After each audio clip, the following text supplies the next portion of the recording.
Bienvenidos a la presentación del proyecto final de Programación Orientada a Objetos 2, Sistema de Colisión de Partículas.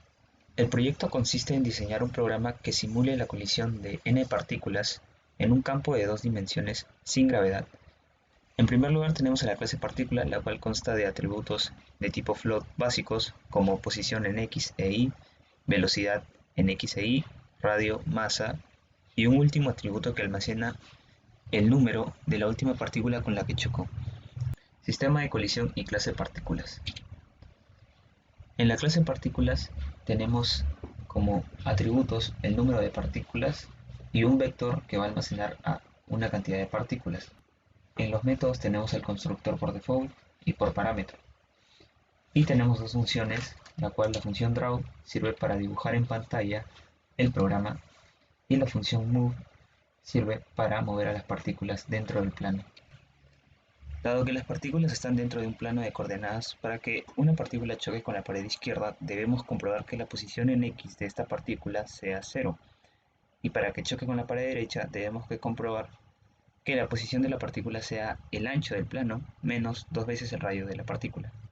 Para que choque con la pared superior, debemos comprobar que la posición en y de la partícula sea igual a 0. Y para que choque con la pared inferior, debemos comprobar que la posición de la partícula sea la altura del plano menos 2 veces el radio de la partícula. ¿Cómo determino que una partícula colisiona con otra? De forma general, cuando hay radios distintos y cuando hay radios iguales, la distancia entre las dos partículas tiene que ser la suma de sus radios. Sabemos que el punto central de las partículas es la esquina superior izquierda del cuadrante al que pertenece. Entonces, para obtener el punto central de la circunferencia, le sumamos el radio en el eje X y el radio en el eje Y. De esta forma obtenemos el punto central de la circunferencia. Y ahora podemos calcular la distancia entre dos partículas, ya que sabemos que es la suma de sus radios. ¿Qué ocurre cuando dos partículas colisionan? Para calcular el impulso en el eje X y en el eje Y, multiplicamos al impulso por el diferencial de la posición en X entre la distancia. De igual forma para el eje Y. Aplicando la segunda ley de Newton, sabemos que la fuerza neta es igual a la masa por la aceleración. En este caso, la fuerza neta es la fuerza de impulso en uno de los ejes. También sabemos que la velocidad final es igual a la velocidad inicial, más menos la aceleración por el tiempo. En este caso el tiempo es 1 porque queremos saber cuál va a ser la velocidad o la nueva velocidad después de un instante de tiempo. Reemplazamos la aceleración en nuestra fórmula de la segunda ley de Newton y obtenemos que la velocidad final va a ser igual a la velocidad inicial más el impulso en uno de los ejes entre la masa. Por lo tanto, si a una de las partículas le aumento el impulso, a otra de las partículas le tengo que disminuir el impulso. Lo mismo para el eje Y. Planteamos la función impulso para el eje X y para el eje Y, aplicando los teoremas que hemos visto anteriormente. Y finalmente agregamos el caso a la función mover, la cual va a evaluar a una partícula con todas las demás partículas, va a condicionar que la distancia entre ellas sea igual a la suma de sus radios para saber si han colisionado. Y si han colisionado, la velocidad final va a ser la velocidad inicial más el impulso en uno de los ejes entre la masa de la partícula. Optimización Event Driven Simulation. En la clase de partículas, sus miembros o atributos se mantienen constantes, pero en sus métodos se observan 6 nuevas funciones que nos permitirán calcular el tiempo que va a pasar hasta que ocurra una nueva colisión y los cambios que se harán al momento de producirse tal colisión.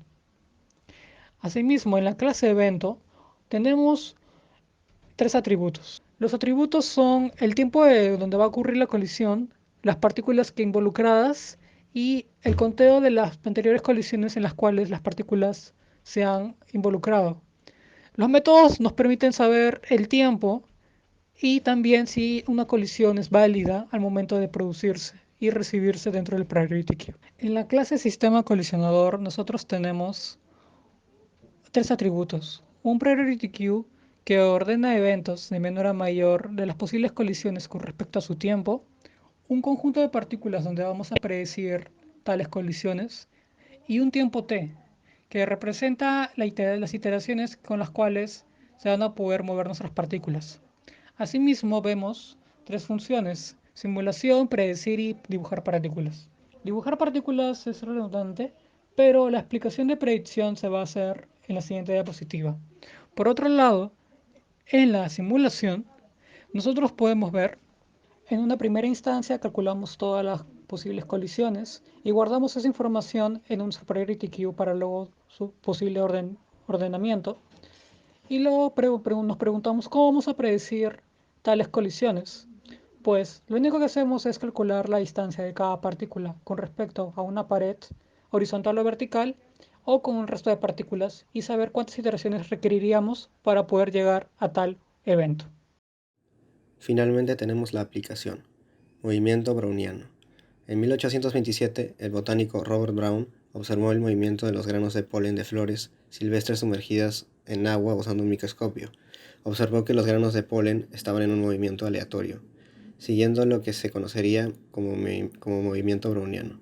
Este fenómeno se discutió, pero no se proporcionó una explicación convincente hasta que Einstein proporcionó una explicación matemática en 1905.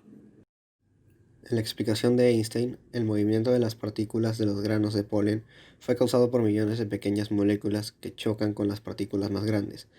Dio fórmulas detalladas que describen el comportamiento de pequeñas partículas suspendidas en un líquido a una temperatura determinada.